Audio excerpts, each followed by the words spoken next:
सबै नेपाली दाजुभाइ तथा दिदीबहिनीहरूमा मेरो सादर नमस्कार। म रवि यादव, पर्सा जेन केकुसिङ कराते ब्रान्च चिफ। भर्खरै 2025 डिसेम्बर 26 र 27 को भारतको बंगाल प्याराडागानमा भएको अन्तर्राष्ट्रिय फ्रेन्डसिप कराते कपमा हाम्रो नेपालबाट 30 जना खेलाडीले सहभागिता जनाएको थियो। तिनीहरूलाई लिड गर्ने हाम्रो नेपालबाट केही गुरुहरू, केही प्रशिक्षकहरू सहभागी हुनुभएको थियो। तिनीहरूको नाम एक मन्दिर छ। नेपालबाट नेपाल जेन केकुसिङ कराते ब्रान्च चिफ भिखारी शाह कानू, केन्द्रीय महासचिव हेरा काजी, नेपाल जेन केकुसिङ कराते पर्सा चिफ रवि यादव, नेपाल जेन केकुसिङ कराते ललितपुर जिल्ला चिफ रमेश देसार र रेफ्री दिलीप देसार र दिलीप नगरकोटी, उहाँहरूको प्रतिनिधित्वमा हाम्रो नेपालको 30 जना खेलाडीले अन्तर्राष्ट्रिय गेममा सहभागी जनाएको थियो, जसमा भारत, रसिया लगायत विभिन्न देशले सहभागिता जनाएको थियो।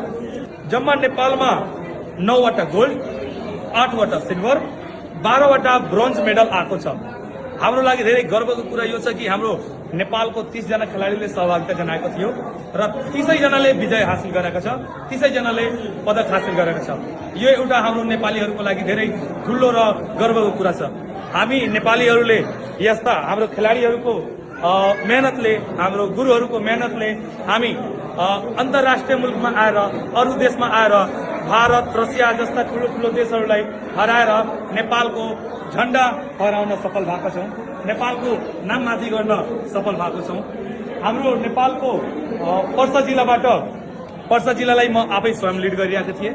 पर्सा जिल्लाबाट हाम्रो 12 जना खेलाडीहरूले सहभागिता जनाएका थिए, जसमध्ये बालकृष्ण ठाकुर, अनिशा यादव, प्रवीण सहनी, बन्धन दास तत्वा, आदित्य सहनी, अमन यादव, राकेश चौरसिया, अमरदीप सहनी, युवराज शाह, सुनेश दास तत्वा, कृष्ण महतो कुलौट, धर्मेन्द्र ठाकुर लगायत खेलाडीहरूले सहभागिता जनाउनु भएको थियो र विजय हुनुभएको छ। हाम्रो यहाँ आउनुभन्दा पहिला हाम्रो धेरै शुभचिन्तकहरूले, धेरै सहायता कर्मीहरूले हामीले धेरै बधाई दिनुभएको थियो, धेरै हामीमाथि गर्व प्राउड फिल गरेर हाम्रो हौसला बढाउनु भएको थियो। उहाँहरूको सबै आकांक्षाले, हाम्रो खेलाडीहरूको मेहनतले हामी आज नेपालको नाम अन्तर्राष्ट्रिय देशमा, अन्तर्राष्ट्रिय मुलुकमा चिनाउन सफल भएको छौँ। हामी यहाँ आउँदाखेरि धेरै जस्तै ठाउँमा सम्मान कार्यक्रम पनि हाम्रो गरिएको थियो।